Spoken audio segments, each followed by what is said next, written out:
butter, y'all. And it's Funky Fresh in the Flesh podcast. And we got a special guest, a legendary guest, Detroit legend. Merciless Ameer. Yeah, in the place to be. What's good? What's up? One and only right here. What up, dog? What up, dog? Yes, sir. Yes, sir. Got DJ King David in the house as David well. in the building. Yes, yes. So, Merciless, talk about, debuting on Nick's Records with your single, A Day Without a Rhyme. It was, that one song was like a whole album to Detroit hip-hop, man. Just talk about that experience, you being on, was it Cold Medina? Yeah, Funky Cold Medina, right. Yeah. You on there with the polka dots. You know what I'm saying? Yeah, you know what I'm saying? It was an era, Yes, yes. I mean, it was a cool time, you know what I'm saying? It was like, that was the time when I think all the polka dot vibe that came from Heavy D and, you know what I'm saying, Kwame was doing it, you know. But nobody really that was serious was rocking the dots, so you know what I'm saying? Right. You know what I'm saying? I came with the vest and shit and just came out there with the kufi on. Right. You know what I'm saying? We had fun with that. And that was like the debut. Like after that, like DJ Billy T, he'll tell you like he seen me on there and was called down to the show. Like, who was that? You know what I'm saying? Who's that dude just rapping? I need that record, you know? So that was one of the beginnings of it. But then Marvelous Marv got it, you know what I'm saying? And he just played it every day. Like David was mentioning, it's just like every morning everybody was waking up to it, and you know what I'm saying? It became like an anthem, you know what I'm saying? It was a big look. It was real exciting, you know what I'm saying? I drive downtown and niggas would pull up next to me playing my song. Right. And I'd be like, what the fuck? They playing They Without a Rhyme right now. Yeah. And I'm like, they don't even know this me. You know what I'm saying? But it was lit, so. That's probably one of the most played Detroit records, period, from that, especially from that era that got Detroit radio and played. matured. It still matures to this day. Like, right. Thank you.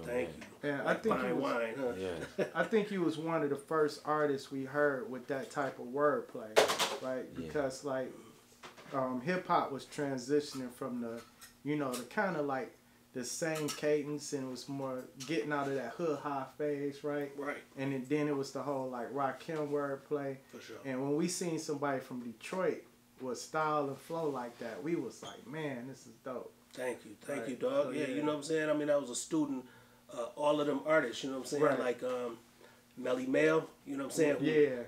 You know, Melly Mel was like one of the most amazing, incredible lyricists to me, you know what I'm saying? Like the things he would say and put into his lyrics and make it all flow, but it was all intellectual, like street science, you know what I'm saying? So.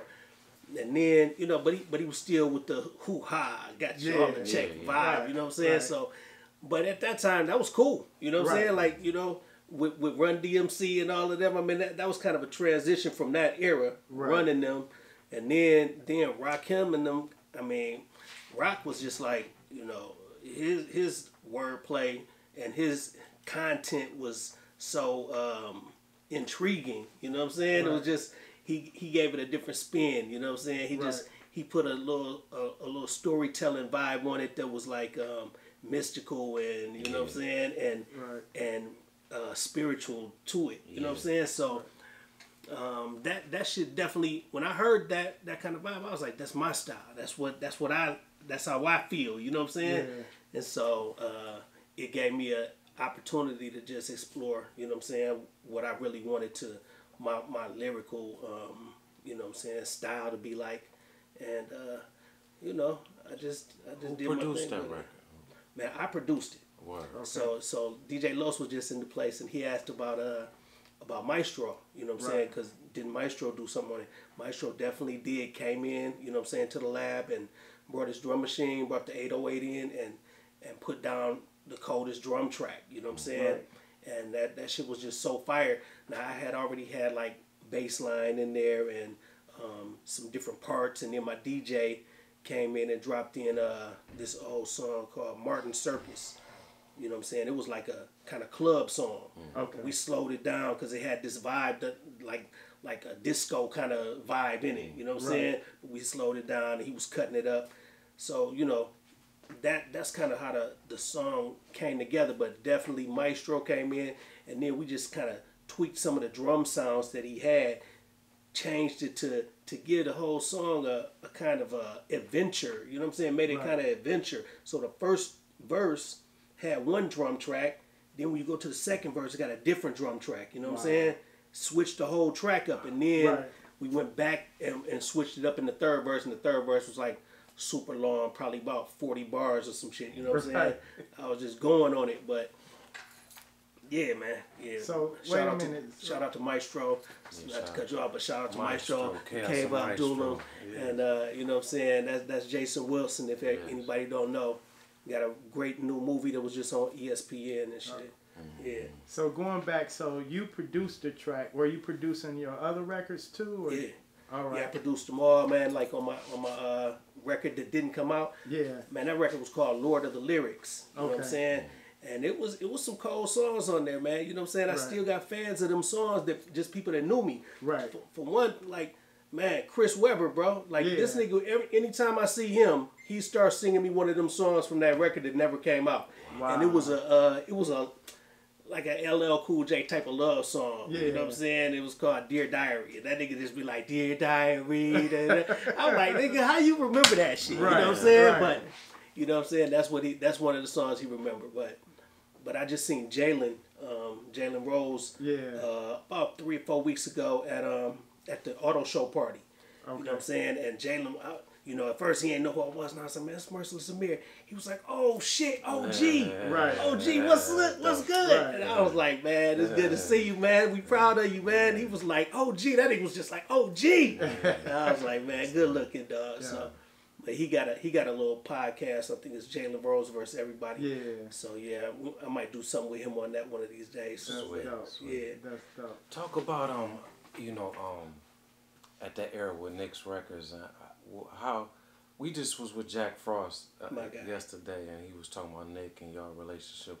Yeah. How did you maintain after Nick passed away? You know. I mean, you know what I'm saying? That was a sad situation, man. That's my guy, man. Like Nick was like really. Nick, you know what I'm saying? Everybody else looked at Nick like a big brother or something, but Nick was like a little brother to me, you know? I knew Nick when he used to work at McDonald's, you know what I'm saying? Wow. And I just come into McDonald's and he'd be like, man, what you be doing, man? You know what I'm saying? Like, how you be fresh like that, Mary? And I was like, man, I ain't fresh, nigga. I'm just out here, you know what I'm saying? Right. But that nigga, he looked up to me and shit. And so then, one summer, I ain't see the nigga for a long time, for like the whole summer. He stopped working at McDonald's.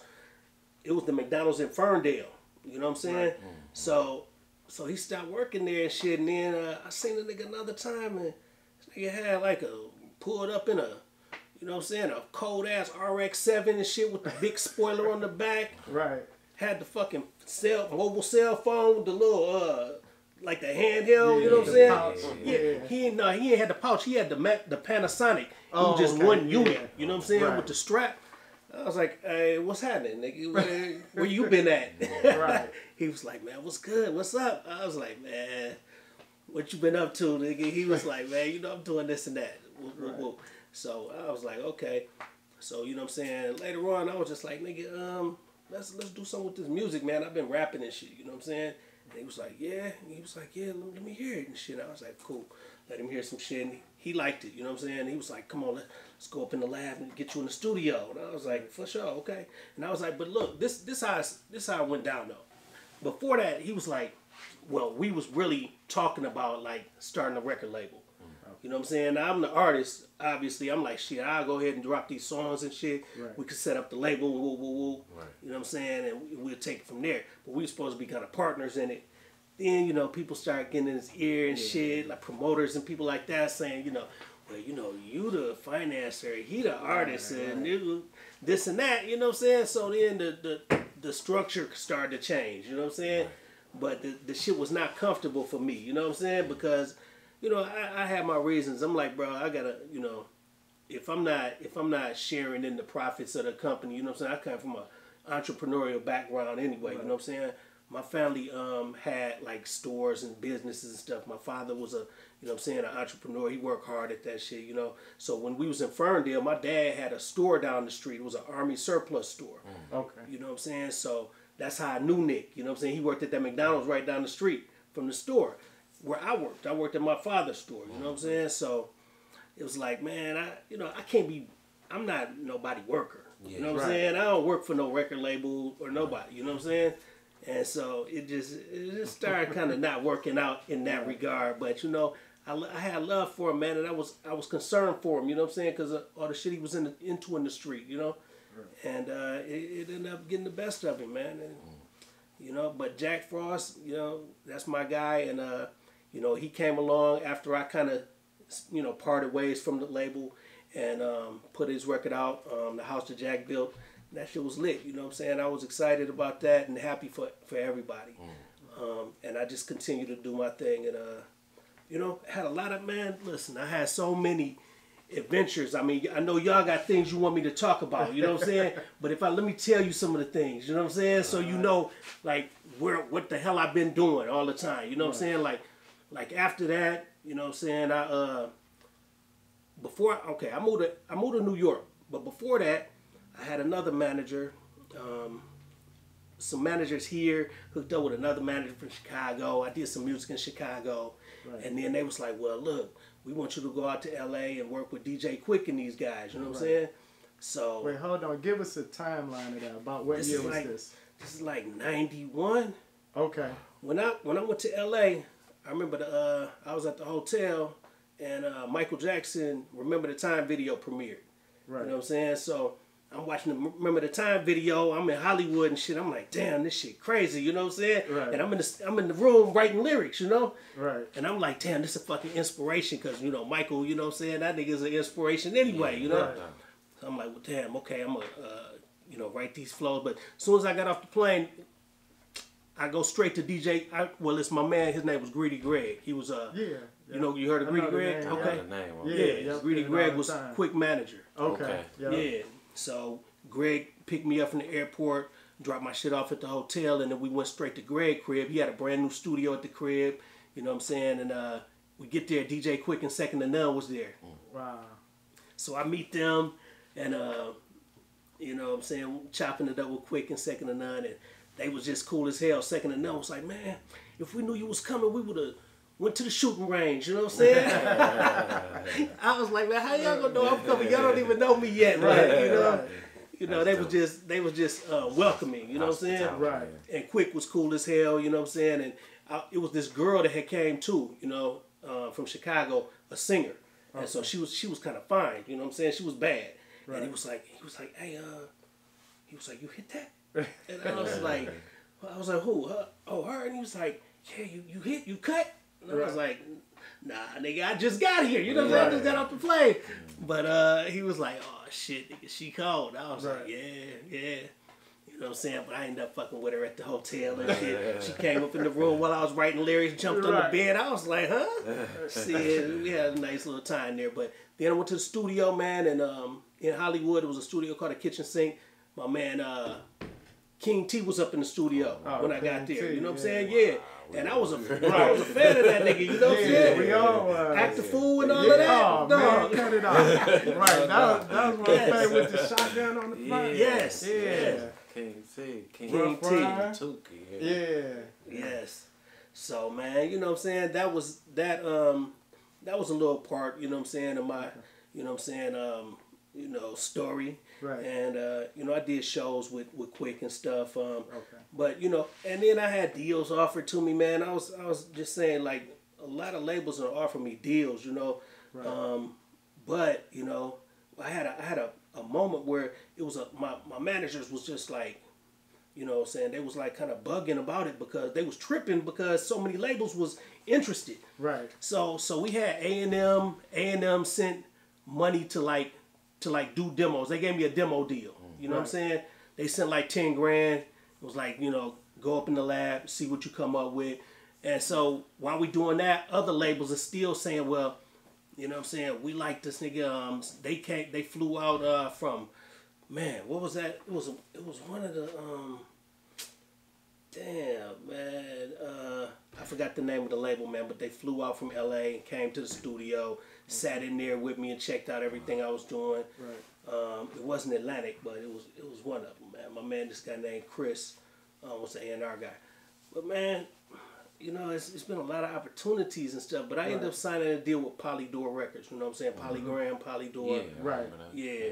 And I did put a Day Without a Rhyme on the label. No, they didn't. They never released it out over there. I just did new music with them. You know what I'm saying? And that was a experience. You know what I'm saying? Something to learn from. You know. Right.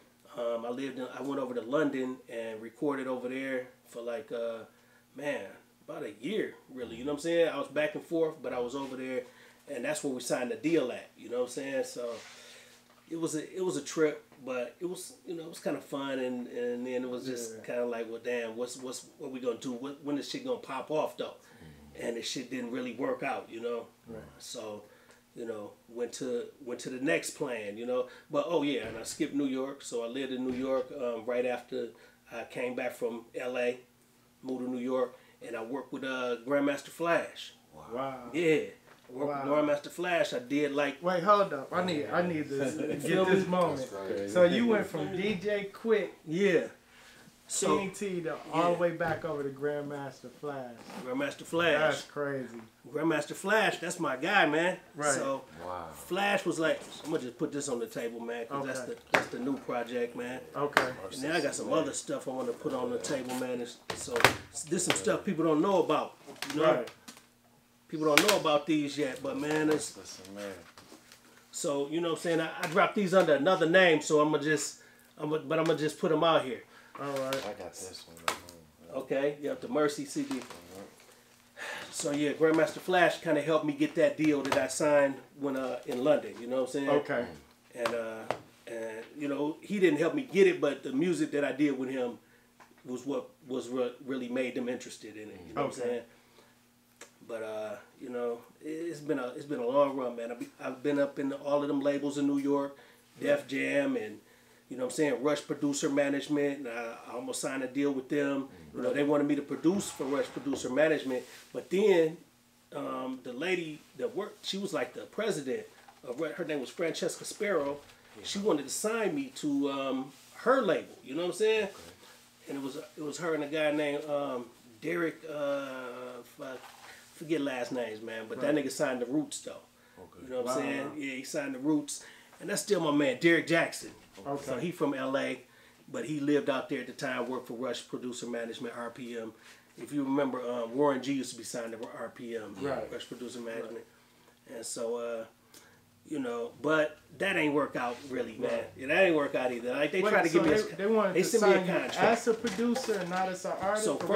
So first they wanted to sign me as a producer, right? Right. But I have my demo. You know what I'm saying? I was like, because I just went. I'm like, I'll do whatever I fucking can do, like Kanye kind of. You know what I'm saying? Yeah. I'm just like, nigga, I make beats, but you know what I'm saying? I rap too. Right. So Def Jam and RPM was right next door to each other. Okay. You know what I'm saying? But Def Jam, nigga, you go to Def Jam, bro, and look.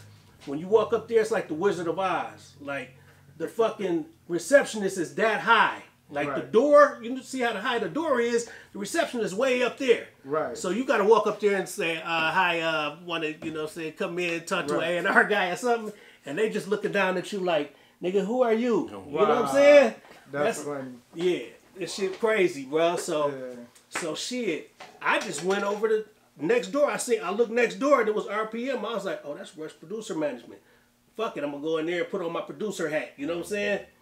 And I did. And you know what I'm saying? I mean, it was a good look, man. You know, the chick wanted to sign. They sent me a contract. You know. Right. But you know, I just didn't like the contract. You know what I'm saying? Right. Now, you know what I'm saying? It's a lot of ways to look at it. Like these deals, you know what I'm saying? They come few and far between. So you know, you know. I've turned away certain deals. I turned away deals I wish I would have kept. You know what I'm saying? Right. With people offering me decent money, but I'm looking at it from a different point of view. Like I had Smash Records in Chicago wanted to sign me, right? Okay. And they, you know, to me, I'm like, Chicago is not a hip hop city. You know what I'm saying? At the time. Right. But you know what I'm saying? It doesn't. You know, when you think about it, it don't matter. Like it's a machine. You know? Right. So you know, they part of the machine. Wherever they at, they can get the shit popping for you. But you know what I'm saying? I just made a decision not to do that, and it was kind of a bad decision to me. Right. You know what I'm saying? My pops, you know what I'm saying? They you know, Los was telling me about the shop we had, with the club we had. You know what I'm saying? Yeah. So this was at that time. One pause. Yeah. Okay. So yeah, where I You was leave telling off us at, about your father with the right. the club. So yeah, Pops had the building over there on 6 Mile, Illinois. So you know, we did the club, and well, you know, that was at the time when I was you know, contemplating that deal with Smash Records, and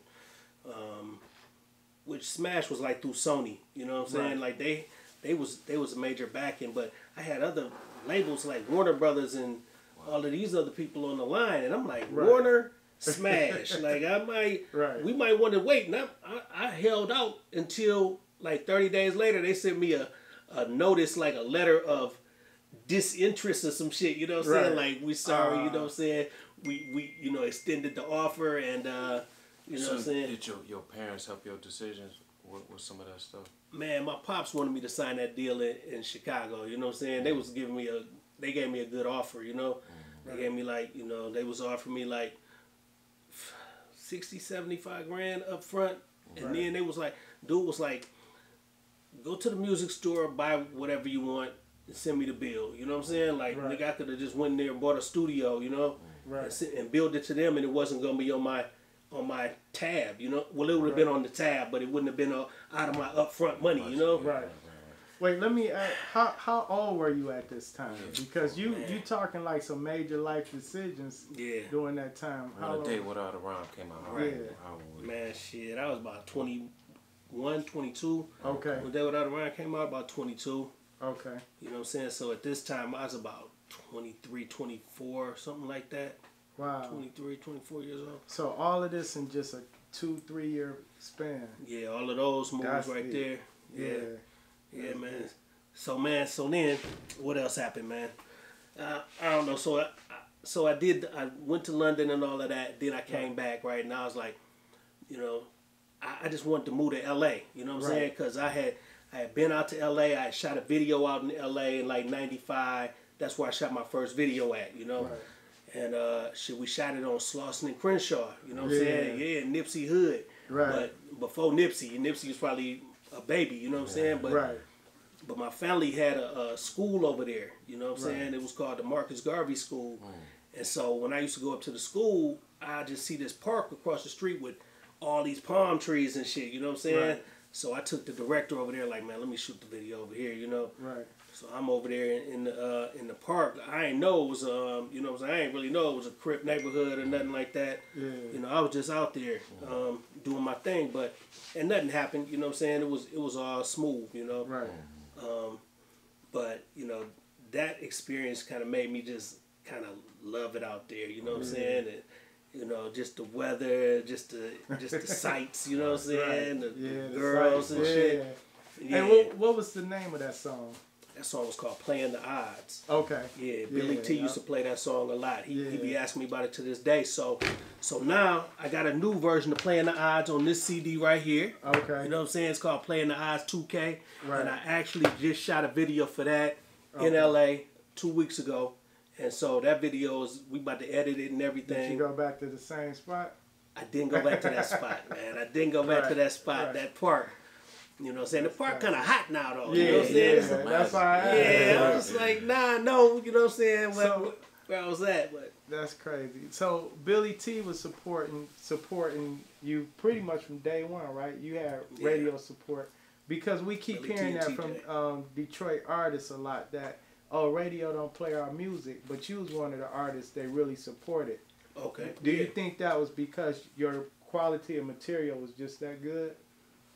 Man, I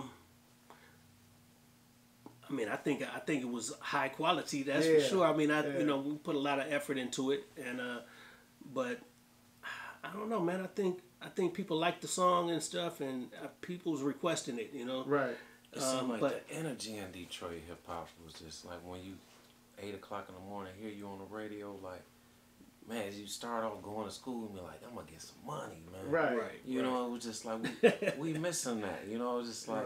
Yeah. Yo, we gotta change Detroit radio. Man, really, man. They need to play more Detroit music. You know what I'm saying? We got some real talented artists here, you know, as we always did. But, you know, I think now we're getting a little bit bigger look, you know what I'm saying, in the city and the world is seeing, you know, the talent here and the difference in our styles and, you know what I'm saying, our approach to music. So, I think is there anybody in Detroit that you listening to now? Man, you know, I try to listen to whatever's hot, man. I mean, I like Payroll and I like Sada. You know what I'm saying? You know, I know my young homie Hydro. You know, he go hard. You know what I'm saying? I see this nigga all the time on the gram. You know what I'm saying? So shout out to Hydro.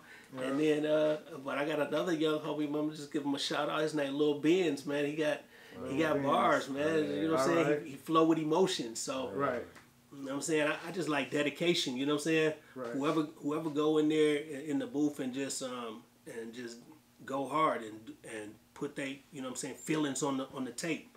You know. Speaking of feelings on the tape, Eminem met you at the Hall of Fame. The other day. You know, how you feel about that? You know? Man, bro, that shit was monumental. You know what I'm saying? Like, I mean, to me, like, shit, that's down there like me being in the Hall of Fame. You know what I'm saying? If my name rang in the fucking halls, you feel me? So I'm just like, man, wow. It was a big surprise. You know what I'm saying? I was telling Los, man, this kid hit me on Facebook last night, you know what I'm saying, on Messenger, like, man, Eminem just said your name on, he gave you a shout out in his speech. I was like, what speech? You know what I'm saying? What speech, dog? And he was you wasn't even checking for the Rock and Roll Hall of Fame. Exactly, nah. I thought that already happened, or I didn't know when. I wasn't thinking about that. You know? But he was like, the Rock and Roll Hall of Fame. And I was like, wow. And I don't even know the dude that messaged me, you know what I'm saying? Like, he messaged me one other time telling me about A Day Without a Rhyme a couple years ago, how he loved a song, you know? And he ain't said nothing in years, you know what I'm saying? So all of a sudden he hit me like 3 a.m. But he was in LA at the ceremony, you know what I'm saying? And he said, man, I almost jumped out my seat. You know what I'm saying? And it's a white boy, you know what I'm saying? White dude. I'm like, okay, all right, shit. So you got worldwide fans out here, man. How many people watched the Hall of Fame yesterday? Shit, that 100 million. Right. You know what I'm saying? Hey, hold on. While we doing that, while we talking about that, how they get in touch with you? Cause your phone about to ring. Okay, for sure, man. Shit, listen, they can hit me on the gram, Merciless _Amir, and it's Merciless with an I, MERSILESS _Amir, and that's the same thing on Facebook, Snapchat, you know what I'm saying, Twitter, you know. And then it's merciless.com. That's my website. So, you know what I'm saying, you can get these CDs on the website. And, you know, I hope I hear from some of y'all, you know what I'm saying? And my email, mercilessamir@gmail.com. Yes. All right, so, that's what's up. What words you got for Detroit hip-hop? You know, young and old, the unity in the music, the DJs. You being from the rooter to the tutor right now, you know what I'm saying? So. Man, I just say, stay focused, you know what I'm saying, and keep your ears open, you know what I'm saying.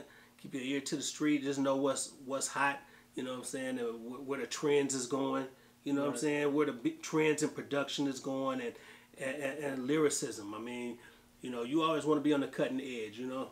I mean, you can't, you know, you can't stay in one generation just because that's the generation where you originated from. And that's my motto, you know what I'm saying? Like, over the years, I have adapted, you know what I'm saying? And that's what you got to do. You got to adapt to overcome, you know what I'm saying? So just adapt and do your thing, you know what I'm saying? And shit, man, let me give a couple shouts out real quick. You know what I'm saying? I want to give a shout out to my guy, Ken L. You know what I'm saying? We just shot another video out in LA when I was out there doing the Playing the Odds video. Ken L and my man, 8 Double. Yeah, Ken rapped on the song. He an actor, man. You guys probably seen him on Parker's. Yeah, I know you talking about. Yeah, he was in one of your videos, right? Yes, he was in that video. What you was doing with Teddy Riley? I seen. Right, Teddy. That's my man. Teddy Riley is the GOAT, man. Yeah, no doubt. Yeah, man. Look, I did a song for Teddy Riley for my other partner, Rich. You know what I'm saying? Richard Patterson from Tryon Supercars. So shit, I gotta represent Tryon. Yeah, you want from the cars, yeah. So this the Tryon logo right here. Tryon Supercars is a company I work with too. You know what I'm saying? Basically, like work for Tryon. That's my partner. But you know, he's a designer, man, and he a car designer. So he designed the Tesla Model S. Okay, the Elon Musk car. The brother designed it. This is a brother from Detroit. You know what I'm saying? I know what you're talking about. I seen him in the interview. Yeah, that's my homeboy. He worked for Boeing or something too. Yes, he worked for Boeing. Yeah. Go look him up, man. You might have seen him on the Fat Man School interview, possibly, but he been on a few things. But he did some stuff with Master P. Yeah, but that's my homie, man. I was in 6th grade with him. You know what I'm saying? I knew him since the 6th grade. And, you know, but he done worked for all of the big three, designed a lot of shit, vets and all of that. And now he's got his own car company called Tryon Supercars, the flagship car called the Nemesis. And so that's the song I did with Teddy Riley. I had already did a Nemesis song for Rich and for the company. Right. You know what I'm saying? And then he hit me up with Teddy and shit, and they hit me on a FaceTime call, and Teddy was like, I like that song, man. Let's do another one. And I was like, hell yeah. Huh? I was like, when? And he was like, I'll send you the beat later. Tonight, right? Shit, that nigga sent me the beat, dog. About 20 minutes later, I sent it back with the rap on it. You know what I'm saying? Like right on the spot. You know what I'm saying? And my man Rich was like, man, you crazy. How the fuck you do that? I was like, nigga, that shit fire. You know what I'm saying? Plus it's Teddy Riley. You know what I'm saying? It's an opportunity. Doors open at, you know what I'm saying? Only at certain times. I mean, you know, you just got to do what you got to do. But, man, I just ran with it and then went out to Vegas. They stay in Vegas. And, yeah, we did the song and shit up in the studio with Teddy. You know what I'm saying? He had like 3 studios in his crib. And it was lit, man. So the song came out cool. To see you in the studio, I was just like, yes. Yeah. Grandmaster You lit up the internet when I sing, you know what I'm saying? Yeah, you hear they let it rhyme, but then you hear jam. Right, it did come on to the morning like that. That's dope. Wow. I ain't never think of that. Yeah. But that's real right there. Yeah, so you worldwide, man, from Detroit to London. Man, bro. That's what's up. That's a journey, man. It's a blessing, man. You know what I'm saying? It's a blessing to still be here doing the thing, you know. Right. But, you know, hip-hop get a bad name. And you know, a lot of negativity is attached to it. You know what I'm saying? Right. A lot of deaths of rappers and shit, man. You know what I'm saying? God rest the souls of all of these rappers that have been out here trying to do their thing. Right. And, you know what I'm saying? Fell victim. Ellie, you know? rest in peace. Yeah, R.I.P. You know what I'm saying? Dilla and you know what I'm saying? A lot of these guys, man, I mean, they gone too soon. Now, Dilla wasn't a victim of violence, you know what I'm saying? Right. Fortunately, and you know what I'm saying? His legacy is just, you know, untarnished. Right. You know, but a lot of the other artists, you know what I'm saying, they go by gunplay and, you know what I'm saying? I feel like it's just, you know what I'm saying, the game is just rigged and shit, you know what I'm saying? And it's traps out here just like it is in any other area of life, especially for our people, you know what I'm saying? And black men in particular. So we just got to stay focused. That's why I say stay focused and, you know what I'm saying? Just don't let it be too tricky out here. You know what I'm saying? The world is tricky. But, man, look, I'm rocking the Death Row chain too, man. And so all right, that's I had what's to tell y'all about this real quick, you know what I'm saying? That's what's up. So this is an authentic Death Row chain. I just got this in LA 2 weeks ago. My partner gave me this, and he gave it to me in the room where Dr. Dre recorded The Chronic. Wow. You know what I'm saying? And so that studio, it used to be Solar Records. You remember Solar, Sounds of Los Angeles? Right. So then Babyface bought that building. It was called the Edmonds Tower for a while. But then a friend of mine, her name is Diane Warren. She's a songwriter extraordinaire. She wrote songs for Beyonce and, you know what I'm saying, Aerosmith, all of these people. You know what I'm saying? She bought the building. And now they done renovated and stuff. And they got their studio in the same room. They got like 4 studios in there. Atlantic Records is in the building, like renting from them. Right. You know what I'm saying? But that studio, my man, this guy named K-Dub, from Death Row. He brought the Compton Girls Choir up there, you know what I'm saying? And they sang, did some songs and stuff for the Compton Girls Choir at the studio. And K-Dub gave my man, we call him the Frequency Pimp. Yeah, he an engineer, hell of an engineer. Right. Yeah, so K-Dub gave him all the Death Row, you know what I'm saying, shit from the label. He been at Death Row since Suge was, you know, since Suge was in charge. And he's still there now with Snoop Dogg, you know. But so look, I'm shooting the video. They let me shoot the video on the rooftop at the studio, right?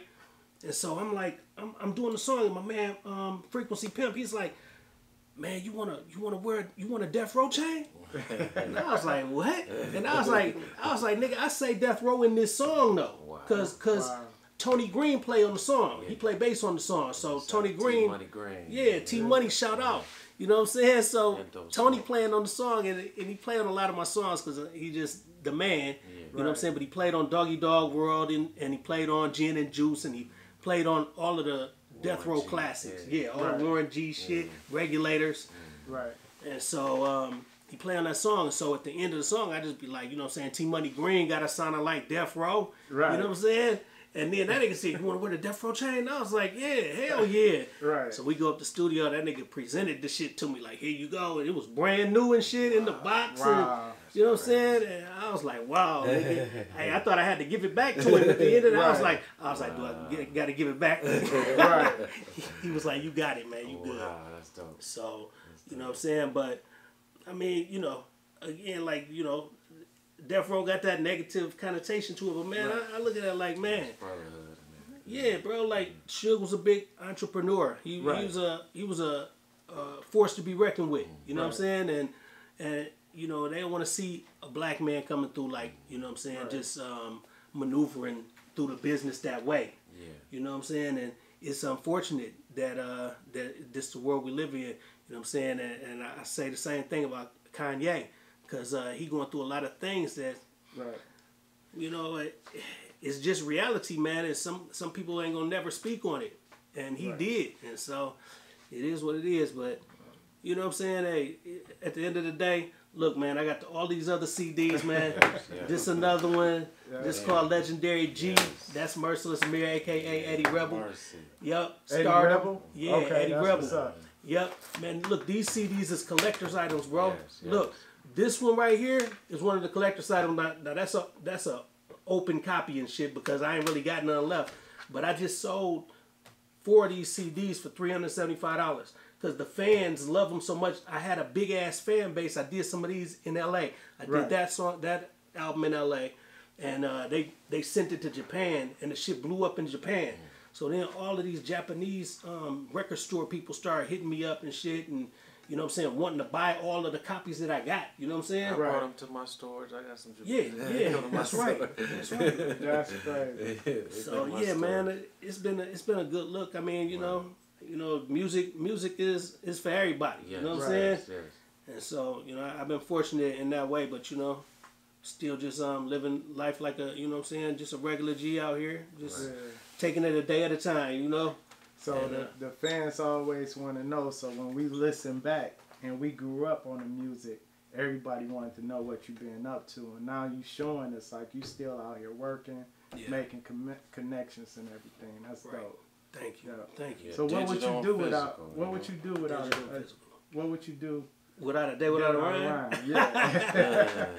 Dog, I don't know if I would exist, man. You know what I'm saying? Like that's who I am, man. It's like a leopard can't change his stripes or his spots or whatever. You know what I'm saying? The saying is, I mean, I was just telling my little homie earlier. You know what I'm saying? Like he was like, man, it's hard to be a rapper and you know balance life with that shit. Yeah. Clark Kent and Superman. That's what they tell. Yeah, kind of like that. You know, I mean, I just say, you know, this is who we are. You know what I'm saying? As artists and whoever you are, it's who you are. If you are a, you know what I'm saying, a television host, or if you're a fucking, you know,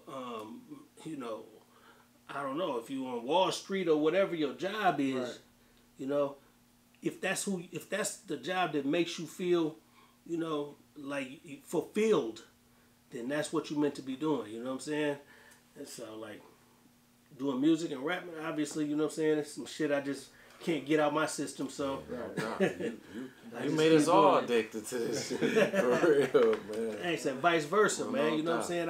I bounce right back off of y'all, you know? Yeah. Like King David over here, man. Come on, man. I remember I met this nigga we was on Grand River. Grand River and Greenfield. Yeah, Grand River and Greenfield. You was at Mammoth or was it King's Island? I was outside 7 days. Oh, 7 days. I was on the sidewalk selling my mixed CDs. That's right. That's right. Hey, tell us, being that you were so influential to Eminem, what's your words to him from him mentioning? Man, bro, look, for sure, bro. You know what I'm saying? I sent Conniva a message earlier and just said, you know what I'm saying, please let him know. I said thanks, congratulations, you know what I'm saying, on his induction, and thanks for the mention, the honorable mention, because you know, he ain't had to do it. You know what I'm saying? He could have left it out. Now, if he did leave it out, I'd have felt a little a type of way. You feel me? Right. Because I know that, you know, that he was a fan. You know what I'm saying? So, and I felt like that acknowledgement was, you know, why not? You know what I'm saying? I heard him say a lot of other people's names and stuff that was influential. So, shit, why not me, nigga? Because, you know what I'm saying? Because, you know, he made it known that he liked my song, you know? Right. So I really do appreciate that shit, man. And maybe one day we can get together and have a beer or something, or maybe write a song or something, you know what I'm saying? Because that's what it's about, man. But I congratulate him. I commend him, you know what I'm saying? Because it's a major accomplishment, man, for a Detroit rapper, you know? So that shit's dope, dog. Yeah, shout out to MC Breed. Shout out to Breed, Austin man. Dre, my guy, heard from him this morning. And man, you know, Dre is on this album. We got a song called Sky Gods, you know what I'm saying? Check that one out. It's on all the platforms. And then I want to shout out to Conniva again. He on the record. T3 is on the record. Young Bleed is on the record from No Limit Records. Wow. How you do that there? Yeah. So yeah, and it's a lot of other great artists. Did you have a video with the one with Conniva? No, we didn't do the video, not yet. Okay. But you know what I'm saying? I think we gonna get it up, man. All right, that's what's up. Yeah. Man, Hall of Famer Merciless Ameer right here. Funky Fresh in the Flesh. Fresh in the Flesh. Yeah. Salute. All right. Thanks. That was fellas. I dope, appreciate it. man. I ain't. That was...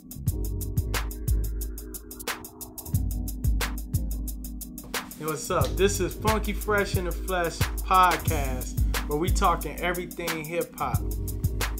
Yeah, I'm here with my boy B-Boy Reg. Recognize everybody, gang. Funky Fresh in the Flesh, man. Y'all stay tuned.